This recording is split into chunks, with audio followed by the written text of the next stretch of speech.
I refused to train my replacement after being passed over for a promotion. My boss threatened to fire me, so I resigned on the spot and watched the whole company collapse. Hey Reddit! So my company passed me over for a promotion, then asked me to train the person who got my job. Apparently saying no was a war crime, because things got real ugly real fast. Grab your popcorn and enjoy this shit show. Fair warning, it's a bit long and complicated, but read the whole thing. I know you peeps live for the drama. I'm Andy, 27 male, and I spent 5 years at this logistics company thinking hard work and loyalty meant something. Turns out I was just the office pack mule with a college degree. Started right after graduation. Entry-level analyst position, decent enough pay to afford rent and instant ramen upgrades. The plan was simple. Keep my head down, do good work, climb the ladder. Standard American dream stuff. Reality check. I became the guy everyone dumped their problems on because I was dumb enough to fix them. Client having a meltdown at 9 p.m.? Call me. Project imploding 2 days before deadline? I'll pull an all-nighter. Someone needs vacation coverage? Guess who's working through the weekend? Did all of it thinking loyalty was a two-way street? Yeah, it's not. The worst part was how normalized it became. Anna from accounts would forward me spreadsheets at 7 p.m. with urgent in the subject line. Nothing was ever actually urgent. She just knew I'd handle it before morning. Ronnie from operations treated me like his personal assistant. Would swing by my desk 3 times a day asking me to fix things he should have learned years ago. Never a please. Never a thank you. Just expectation. And I kept doing it. Kept saying yes. Kept thinking this was what team players did. That eventually someone would notice. That the extra effort would translate into something tangible. It didn't. My manager Steve was always feeding me this line about how valuable I was. How the whole department would collapse without me. You're absolutely critical to our operations. Translation: we're never promoting you because you're too useful right where you are. The senior operations manager position opened up in March. Basically my current job, but with actual authority, real decision-making power, and a salary that wouldn't make me wince every time I checked my bank account. Steve pulled me aside the day the posting went live. Gave me this whole speech about how I should absolutely apply, how I was exactly what they were looking for, how this was my time. Even helped me prep my application. We did mock interviews. He coached me on what the executives wanted to hear. I spent 2 weeks perfecting that application. Went through 3 rounds of interviews with different directors and the VP. Answered every question like I'd rehearsed it in my sleep. Every interview felt solid. After the final one, the VP actually shook my hand and said, "I think you know how this is going to go." Then he smiled, like we were in on some inside joke. I walked out of that building thinking I'd finally made it. Then they hired Bella. Bella had been here 14 months. I know the exact time frame because I personally trained her. Sat with her for 2 full weeks showing her our systems, explaining client relationships that took me years to build, walking her through processes I'd created from scratch. Nice enough person. Showed up on time, did her assignments, smiled a lot. But exceptional? Not even close. She was aggressively average. The kind of employee who completes tasks and immediately asks what's next, like she's waiting for permission to think. Somehow that was enough to steal my promotion. Steve called me into his office on a Friday afternoon. Should have known from his face. That forced, sympathetic expression people make when they're about to ruin your day. "Listen," he started, leaning back in his chair doing his best concerned manager impression. "Wanted to tell you personally before the announcement. We've decided to go with Bella for the senior operations manager role." I just stared, waiting for the punchline, waiting for him to say they were creating a second position. Anything that made sense. Got nothing. "I know this isn't what you wanted to hear," he continued, "but the decision came down to leadership experience. Bella's previous role involved more direct team management, and the executives felt that gave her an advantage. So the woman who came to my desk 3 times a week asking how to handle basic client emails had more leadership experience than me. Sure, made perfect sense. Wanted to flip his desk, wanted to walk out right then. Instead, I just nodded and asked if that was everything. Steve looked genuinely relieved I wasn't making a scene. Told me I was handling it really professionally. Said there would be other opportunities down the road. Went back to my desk and sat there for an hour staring at nothing. Just processing the fact that I'd been passed over for someone I personally trained. Someone who still needed my help. That weekend, I updated my resume. Started browsing job boards. Just quietly putting options together. If this company didn't value me, someone else would. Monday morning, I showed up ready to do exactly my job and nothing extra. No more late nights. No more covering for people. No more being the department's emergency contact. Had a whole plan. Keep my head down, collect paychecks, interview during lunch breaks, leave when something better came through. Clean exit. Then the next morning, Steve asked me to train Bella for her new role. And that's when I decided to burn it all down. Tuesday morning, Steve materialized at my desk before I'd even logged in. That should have been my first red flag. He never showed up before 9 unless something was about to become my problem. Got a minute? He asked, already walking toward the conference room. Followed him in. He shut the door. He sat down and did this thing where he clasped his hands on the table. So, Bella starts her new role Monday, and we need to get her up to speed quickly. You know the operations better than anyone. And Andy, you're the obvious choice to help her transition. I blinked. Let those words really sink in. You want me to train Bella? I said slowly, not asking, confirming I'd heard this correctly. Exactly. Just for a few weeks. Show her the advanced stuff, introduce her to the key clients, walk her through the reporting systems. All the things you already do. All the things I already do. The job I apparently wasn't qualified for, but was qualified to teach. No, I said. Steve's face went through confusion, then concern, then something that looked like he'd bitten into a lemon. Excuse me? No, I'm not training Bella. He actually laughed, like I'd told a joke. Come on, don't be like that. I know you're disappointed, but we're still a team here. We all need to support each other. If I wasn't qualified to do the job, I said, then I'm definitely not qualified to train someone else to do it. The fake smile vanished. That's not how this works. Supporting team development is part of your responsibilities. You're expected to share institutional knowledge. Share institutional knowledge, I repeated, with the person who got promoted over me. The person I already trained once. That person. Steve leaned forward, switching to his fake, concerned voice. Look, I understand you're upset, but refusing to help is only going to damage your future prospects here. This is how you demonstrate leadership, by being professional when things don't go your way. I almost laughed. You mean the future where I work myself to death for another 5 years and watch you promote someone else? That future? This attitude right here, he said, his tone sharpening. This is exactly why the executive team had reservations about your management readiness. There it was. Not leadership experience. Attitude. Translation. I didn't kiss enough rings or play enough politics. I stood up. I do my job. I meet my deadlines. I handle my clients. But I'm not training someone for a position I was rejected for. Find someone else. Walked out before he could respond. Back to my desk. I opened my laptop. Started working like nothing happened. An hour later, calendar invite. Subject line. Discussion regarding team collaboration. Attendees.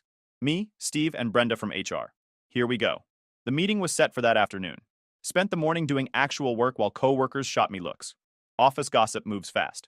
At 2 p.m., walked into the HR office. Brenda was already there next to Steve, both wearing matching expressions of disappointment. My coworker Todd was lingering near the coffee machine, trying to look casual while obviously eavesdropping. Now let me tell you about this guy. Todd was the kind of guy who'd microwave fish in the office kitchen and genuinely not understand why people were mad. Good guy. Brain like a goldfish. Thanks for joining us, Brenda said, like I'd had a choice. Steve mentioned there's been some resistance regarding the transition plan. I told Steve I'm not training Bella, I said. That's not resistance. That's a decision. Brenda glanced at Steve, then back at me. I understand the promotion decision was disappointing, but refusing to support a colleague isn't acceptable workplace behavior. Is it acceptable workplace behavior to string someone along for 5 years and then promote someone they trained? Steve shifted in his seat. Nobody strung you along. You applied. Someone else was selected. That's business. And it's business that I don't have to go above and beyond anymore. Brenda pulled out a printed document. Probably had my name on it in bold. Your job description includes knowledge transfer and team development support. Refusing direct training assignments could constitute insubordination. Insubordination. They were really going there. Then write me up, I said. But I'm still not doing it. The room went quiet. Steve looked like he'd swallowed a wasp. Brenda's jaw tightened. We're trying to find a constructive path forward, she said carefully. But continued refusal to follow management directives will result in corrective action. Do what you need to do, I said. I'm doing my job, just not someone else's. Left that meeting knowing I'd painted a target on my back. I didn't care. I was done being the guy who bent over backward for people who saw him as disposable. The rest of the week was tense. Steve stopped talking to me unless absolutely necessary. Other coworkers started avoiding me like I had the plague, and Bella kept trying to ask me questions. Sorry, I'd say every time. You should ask Steve. He's your manager now. She'd look confused, sometimes hurt, but I held firm. Not my job, not my problem. Steve wanted to promote her without my input. He could train her without it too. The shift in office dynamics was immediate and obvious. Ronnie from operations actually had to figure out his own problems. Started making mistakes. Got called out by clients. Suddenly, I wasn't the guy everyone leaned on, and the whole support structure collapsed like a house of cards. Anna stopped forwarding me urgent requests. Started sending them to Bella instead. Bella would panic, come to my desk, and I'd redirect her to Steve. I watched her confidence crumble in real time. She'd signed up for a promotion, not a battlefield. Todd cornered me by the printer Thursday afternoon. Dude, what's going on? Everyone's saying you refused to train Bella. That's right, I said. His face scrunched up in confusion. But why though? Isn't that kind of mean? Todd, they promoted her over me and then asked me to train her. How is that not ridiculous? He thought about this for a solid 10 seconds. Oh, yeah, that does seem weird. Then, after another pause, but couldn't you just train her anyway? To be nice? This is why I liked Todd. His brain moved at the speed of dial-up internet, but his heart was in the right place. Being nice is how I ended up in this situation, I said. I'm done being nice. By Friday, things were falling apart. Bella had missed 2 client deadlines, sent the wrong quarterly report to a major account, completely blanked during a presentation to executives. I watched it happen from my desk while doing my own work. Not my circus, not my monkeys. Steve tried cornering me in the break room. You know she's struggling. Not my problem, I replied, pouring coffee. It's everyone's problem when projects fail. Then maybe you should have promoted someone who didn't need constant supervision. His face went red. You're being petty. I'm being professional. I do my job. That's it. That night I got a call from a recruiter. Better company, better pay, actual growth opportunities.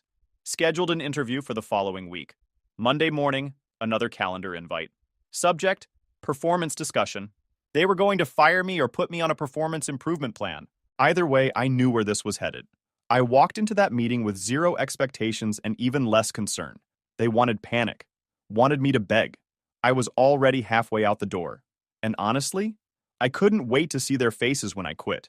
The conference room felt smaller with 4 people in it. Steve and Brenda looked uncomfortable. Colleen from senior HR looked like she'd rather be literally anywhere else. They had folders, printed papers, the whole firing squad set up. Todd walked past the conference room window and gave me a thumbs up for some reason. Probably thought it was a good meeting. Like I said, great guy, Colleen started. We're here to discuss ongoing performance concerns and your recent refusal to participate in required team activities. Performance concerns. I'd had perfect reviews for 5 years straight, but sure, suddenly I had concerns. What concerns? I asked. Colleen opened her folder, started shuffling papers like she was dealing cards. We've documented several instances of uncooperative behavior, failure to complete assigned tasks, and attitude issues impacting team morale.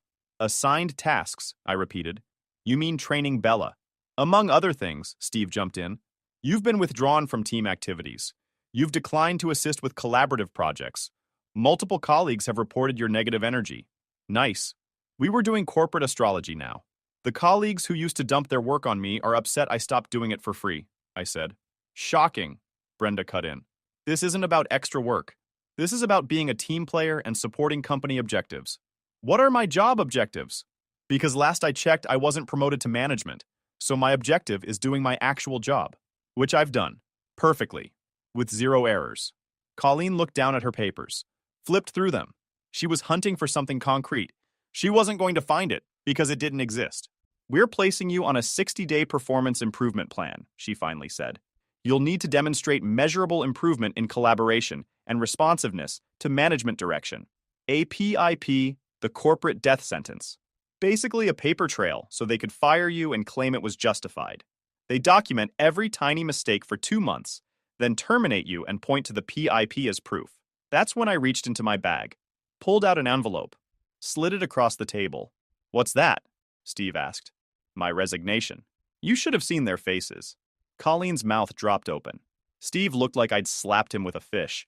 Brenda just stared at the envelope like it might explode. You can't resign immediately, Steve said. You need to give 2 weeks' notice. Actually, employment is at will. I can leave whenever I want. Same way you can fire me whenever you want. Colleen recovered first. Without proper notice, you'll be marked as ineligible for rehire. You'll need references. I don't need anything from this company, I said. I've already got another job lined up. Slight exaggeration. Had an interview, not an offer. But they didn't need to know that. I stood up, picked up the resignation letter, and walked it to Colleen's side of the table, placed it directly in front of her. I'm done. Email my final paperwork. Steve stood too. You can't just leave. You have active projects. We need transition time.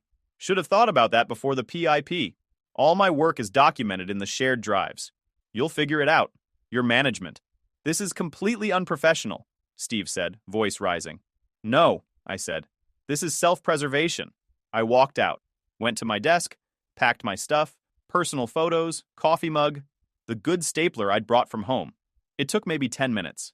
The office had gone completely silent, everyone pretending to work while watching me pack. Anna looked mortified. Ronnie actually had the nerve to look sympathetic. Bella was nowhere to be seen, probably hiding in a conference room somewhere.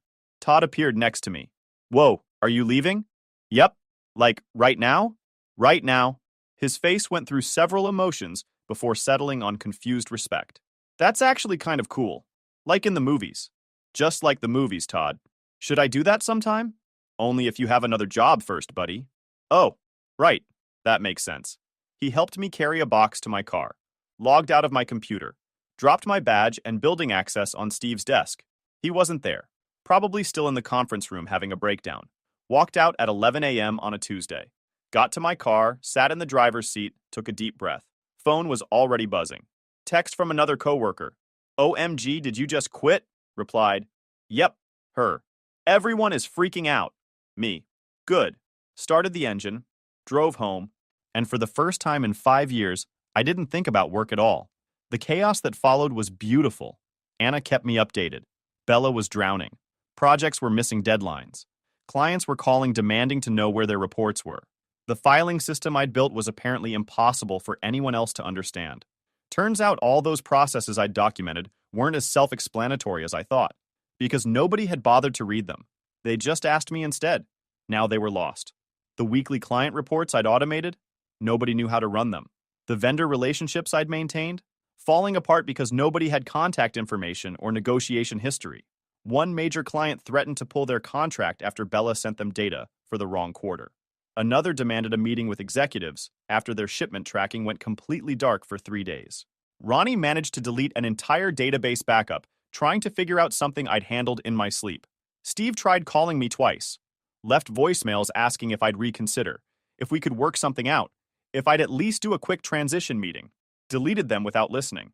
Then came the email from Colleen saying I needed to come in for an exit interview. Replied, all company property has been returned. Send any required documents for electronic signature. 2 weeks later, Anna texted, Bella quit. I paused, then called her immediately. Wait, what? She couldn't handle it. She was working until like midnight every day and still falling behind. Clients were complaining. Steve was on her constantly. She just walked out yesterday. Didn't even give notice. I laughed. So now they have nobody. Nobody. And Steve is losing his mind. They're trying to split your old work between 3 people, and none of them have a clue what they're doing. Good, I said. Let it burn. Over the next month, the updates kept coming. The department was hemorrhaging clients. People were quitting. Projects were failing. Upper management was demanding answers. Meanwhile, I'd moved on, found a better job with a company that actually appreciated competence. But watching my old workplace implode from a distance, that was just the appetizer. The main course was still coming. 3 days after quitting, I was home around 10 a.m. relaxing for once when my phone rang. Mom. Almost sent it to voicemail, but I figured she'd just keep calling, so I answered. What is wrong with you? She said before I could even say hello. No greeting. Just immediate attack mode. Good morning to you too. Don't get smart with me. Your brother told me you quit your job. Is that true? My brother. Of course. Zach, the golden child. Zach was 3 years older. Always been the favorite. Dad's pride, mom's angel. Could do no wrong. Graduated college with a finance degree our parents paid for while I worked part-time to cover my own expenses. Got handed an entry position at Dad's friend's company while I sent out 200 applications. Every success in his life had an asterisk, but nobody wanted to acknowledge it. Growing up, every achievement of mine got compared to his. Made honor roll, Zach had made Dean's List. Got a scholarship? Zach hadn't needed one because he was already set. Bought my first car with money I'd saved? Zach got a newer one as a graduation gift. The pattern never ended. Yeah, it's true, I said. Why would you do something so stupid? Her voice was rising. Do you know how hard jobs are to find? You can't just throw away 5 years because you didn't get what you wanted. They passed me over and then asked me to train my replacement. That's not about not getting what I wanted. That's about basic respect. That's life, she shot back. Things don't always go your way. You deal with it. You don't just quit. Could hear Dad in the background saying something. Then he was on the phone. Listen, Dad said in that fake, calm voice he uses when he's actually furious. Your mother and I didn't raise a quitter. Quitter. Rich coming from the guy who'd worked the same government job for 35 years, who thought loyalty to a company was somehow a virtue instead of a trap. I'm not a quitter. I left a toxic situation. You left without another job. That's irresponsible. I have interviews lined up. You need to call them back, Mom cut in. Apologize. See if you can get your position back. I actually laughed at that. You're joking. They tried to put me on a performance improvement plan. Why would I go back? Because you don't have anything else, Dad said. And because walking away makes you look unstable. You think other companies won't hear about this? Word travels. That made me pause. What do you mean word travels? Silence. Then Mom said, your brother knows people in the industry. He's just trying to help. Pause. Help how? More silence. Dad cleared his throat. He's been reaching out to some contacts, putting out feelers, making sure this doesn't hurt your reputation. My stomach dropped. He's talking about me? To other companies? He's networking, Mom said defensively. That's what family does. You should be grateful. Hung up, just pressed end and sat there staring at my phone. Zach was spreading who knows what version of events, probably making me sound like an unstable problem employee who couldn't handle rejection. Called him. He answered on the third ring. Hey, he said, all casual. Mom called you? What are you doing? What do you mean? Don't play dumb. Why are you talking to people about me? He sighed like I was being difficult. I'm trying to help. I know people in logistics. I'm doing damage control. Damage control for what? You walked out of a job with no notice. That looks terrible. I'm trying to spin it before it gets worse. My voice was rising. Zach, I don't need you spinning anything. Stay out of my career. Someone has to be the adult here, he said, and I could hear the condescension dripping from every word. You're being emotional, not thinking clearly. I don't need protection. I need you to mind your own freaking business. It becomes my business when you make the whole family look bad. When Mom and Dad have to explain to their friends why their son quit his job like a teenager, there it was. This wasn't about me. It was about how my decisions reflected on them. Stop talking about me to your contacts, I said. Stop interfering. Just fug off. Fine, he said. But don't come crying to me when you can't find work because you burned every bridge in the industry. Hung up. Blocked his number. Blocked Mom and Dad too. But it got worse. 2 days later, got a weird email. Anonymous Gmail address. Subject. You should see this. Inside was a forwarded email chain. It was between Zach and someone at my old company. The VP. The guy who'd smiled at me after my final interview. The guy who'd ultimately decided to hire Bella instead. The emails went back weeks before I'd quit. Zach was asking about me, how I was doing at work, whether there were any performance concerns. The VP kept it vague at first, but Zach pushed. Said he was worried about me. Said I'd been acting strange. Asked if the company should know anything. And the VP took the bait. Started sharing details about the promotion process. How they'd gone with someone else. How I was being difficult about training Bella. Zach's responses were worse. Saying things like, that sounds like him, and he's always struggled with authority, and maybe he needs some tough love to grow up. I felt physically sick. Ran to the bathroom. Dry heaved over the toilet. When it passed, sat on the bathroom floor trying to process what I'd just read. My family was working against me. Forwarded the email to my personal archive. Then did something. Called a lawyer. The lawyer, Greg, was this middle-aged guy who specialized in employment law. Had good reviews online. Took one look at the emails, and his eyes lit up like Christmas morning. This is bad, he said. For them, not you. Your brother's involvement actually makes this worse. Shows coordination. Can I sue? Your company? Absolutely. Your brother? That's trickier but possible. The company definitely violated retaliation laws here. He took my case on contingency. No upfront costs. We'd go after them for wrongful termination and retaliation. Meanwhile, I was interviewing. Had 3 solid leads. One seemed really promising. Logistics company, good reputation, better pay. The recruiter, Jennifer, reached out directly. Said my experience was exactly what they needed. Phone screen went great. She scheduled an in-person interview. Prepped hard for it. The interview was on a Wednesday. 3 people on the panel, including the department head. Went smooth. At the end, the department head smiled and said, "We'll need to check references, but I think you'd be a great fit. Expect to hear from us by end of week." Left feeling good. Friday afternoon, Jennifer called. Her voice was different. Careful. "Hey," she said. "So, we completed your reference checks and I need to talk to you about something." My stomach dropped. "We reached out to your former employer." The feedback was concerning. "Concerning how?" She hesitated. "They said you had performance issues, that you were insubordinate, that you left without notice after being placed on a performance improvement plan." "That's not true. They're retaliating because I'm suing them." Pause. "You're suing your former employer?" "Yes, for wrongful termination and retaliation." Long silence. "I'm sorry, but we're going to move forward with other candidates. The pending litigation is too much risk." "Jennifer, they're lying to cover themselves." "I understand. But we have to go with the information we have." "I'm sorry." She hung up. I sat there staring at my phone. They'd torpedoed me. Actively sabotaged a job opportunity. The next 2 interviews went the same way. Everything positive until reference checks. Then suddenly concerns about my attitude, my professionalism, my reliability. I started to feel like I was being hunted. Every door that opened slammed shut at the last second. Every promising lead turned into another rejection. My savings were dwindling. Rent was due. And I couldn't get anyone to hire me because my former employer was poisoning every well. Called Greg immediately after the 3rd rejection. That's illegal. Companies can't lie in reference checks. This actually strengthens our case. Forward everything to me. That night, another anonymous email. Subject: more evidence. Another email chain. This time between HR and Zach. Dated after I'd already quit. After I'd hired a lawyer. Zach was still coordinating with them.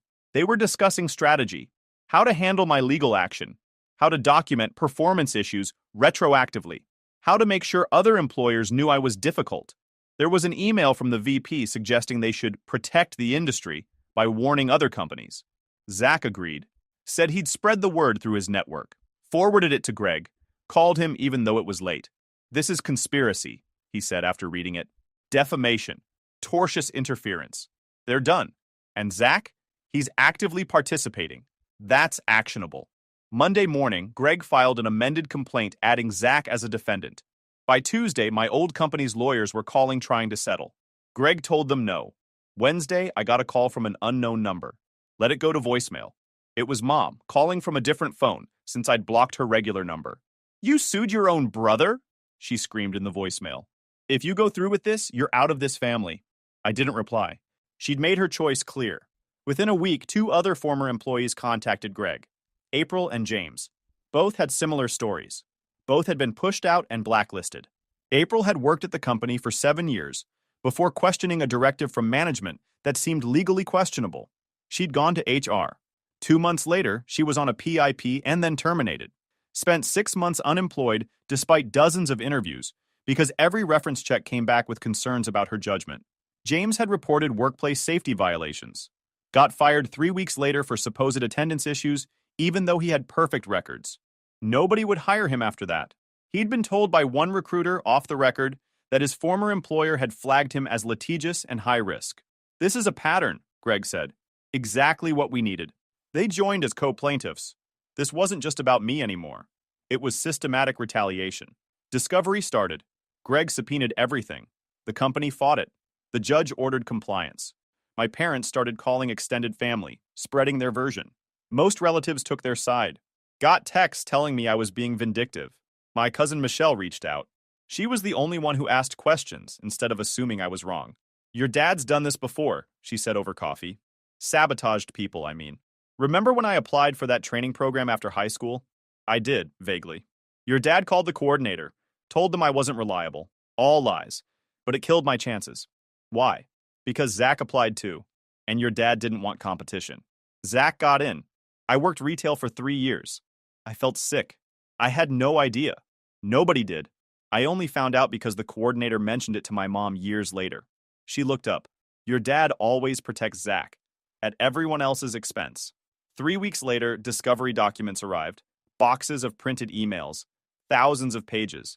What they found was damning. A literal list titled "Do Not Rehire" with codes next to names. My name was on it. Code: litigious, warn others. So were April and James, all marked as problems. But worse than that, the emails showed coordination. HR had regular contact with HR departments at other major companies. They shared problem employee information, an industry-wide blacklist operation. Greg called me. This is bigger than I thought. We're going after the whole network. Can we do that? We can try. It'll get messy. I don't care. They destroyed careers. When word got out about the scope, my parents lost it. They tried calling from multiple numbers. When that didn't work, they showed up at my apartment, banged on the door. Dad pushed past me when I opened it. Stop this right now. Get out. Not until you listen. You're ruining Zach's life. Zach ruined his own life by helping my employer blacklist me. He was protecting the family reputation, Mom said. Then you raised him wrong, I said. Now leave.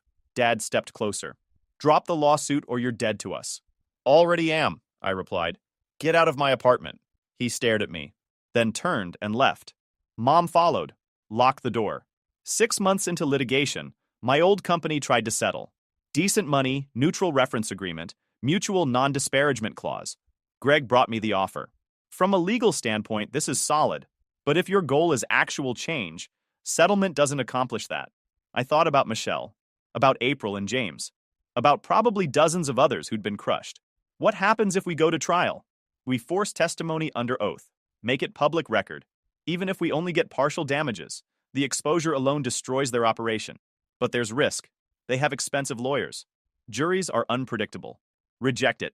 We're going to trial. Greg smiled. Was hoping you'd say that. We rejected the offer. They came back higher. We rejected again. More people started coming forward. Former employees from other companies. The blacklist network was huge. At least a dozen major companies. Greg built a case showing systematic coordination to suppress employee rights. The local media picked it up. Major companies accused of illegal blacklist network. My old company panicked. So did the others. They started settling individually. Some issued public apologies. Others quietly changed policies. But my old company and Zach didn't settle. They dug in. So we went to trial. Greg presented methodically. Showed the emails. The list. Called April and James. Built an undeniable pattern. Their lawyers tried to discredit everyone. Claimed we were disgruntled employees making things up. Then Greg called Zach to testify. Watching this butthole squirm on the stand was satisfying. Greg destroyed him. Showed emails where Zach specifically suggested ways to document performance issues. Where he offered to spread negative information. Where he coordinated with the VP. The best moment was when Greg asked Zach directly why he'd contacted my employer. Zach tried the concerned family member angle. Greg pulled out an email, dated 2 days after I applied for the promotion, before I'd even been rejected. Zach was already talking to the VP, already positioning himself as a concerned party. The timeline proved it wasn't about concern. It was premeditated sabotage. Zach had no answers. The jury saw exactly what he was. The trial lasted 3 weeks. Jury deliberated 2 days. Verdict: guilty on all counts. Wrongful termination, retaliation, defamation, conspiracy. The judge awarded significant damages. Not just to me, but April and James too, plus punitive damages. But the real victory was what came after. The verdict made local news. My old company never recovered. The publicity destroyed them. Within a year of the verdict, they filed bankruptcy. The VP resigned in disgrace. Steve got fired. Zach lost everything. His company dropped him immediately. Nobody else would hire him. My parents never apologized. Just stop talking to that side of the family. Michelle told me they were telling people I was mentally unstable. Didn't care. I'd built a new life, found a better job. The settlement money helped, paid off debts, built a safety net. But more than that, I had self-respect, something my old company and family never gave me. Some people said I should have just moved on, that holding grudges was unhealthy. Those people never had family members actively sabotage their careers. I chose to fight, and I won. Not just for me, but for everyone they'd tried to bury. 2 years after the verdict, I still get messages from people affected by the industry blacklist, thanking me for exposing it, saying their careers recovered, and that makes it worth it. Ran into Todd a few months ago. Random encounter at a coffee shop. He was still at a logistics company, just a different one. Dude, he said when he saw me. I heard about everything that went down. That was crazy. He ordered some complicated drink with like 7 modifications, then turned back to me. So did you ever train Bella? I had to laugh. No, Todd. I never trained Bella. Oh, that's probably why everything fell apart then. He said it with a straight face. Probably, buddy. Makes sense, he nodded sagely. Then, after a pause, hey, are you still mad at everyone? Some people, yeah. That's fair. I'd probably be mad too if I understood what happened. He grabbed his drink. Well, good seeing you. You seem less stressed now. Thanks, Todd. Watching him leave, I realized he was right. I was less stressed. Despite the lawsuit, despite losing my family, despite everything. Because I'd stopped accepting disrespect disguised as loyalty. Stopped putting everyone else's comfort ahead of my own dignity. My parents never came around. Last I heard, they were telling people Zach was the real victim. That I'd destroyed his life out of spite. Let them think that. The court records told a different story. Found out through Michelle that Zach was working some entry-level job in a different state. Completely blackballed from logistics. The irony wasn't lost on me. Steve ended up at a smaller company. Lower position. Anna said he'd aged like 10 years in one. Karma's funny like that. And Bella? Heard she left the industry entirely. Couldn't handle the scrutiny after the trial exposed how she got promoted in the first place. The funny thing? Turns out Steve had been angling to date her. That smile from the VP after my final interview? He was in on it too. The whole promotion was basically Steve's sad attempt at office romance, disguised as merit-based advancement. The case files revealed everything. The real reason they picked Bella wasn't leadership experience. It was because Steve had convinced the executives she had potential, while simultaneously undermining me behind the scenes. Guy literally sabotaged my career because he was simping for someone who wasn't even interested in him. April and James used their settlement money to start their own logistics consulting firm. Asked if I wanted to join as a partner. I declined. Needed a break from the industry drama. These days, I work at a company where competence actually matters, where loyalty goes both ways. The settlement money is sitting in investments. Emergency fund is solid. Life is stable. I'm doing better than fine. YouTube just dropped this new hype feature. If you're hooked on this story, smash that hype button. It tells YouTube this video deserves to blow up, and it keeps even crazier stories coming your way.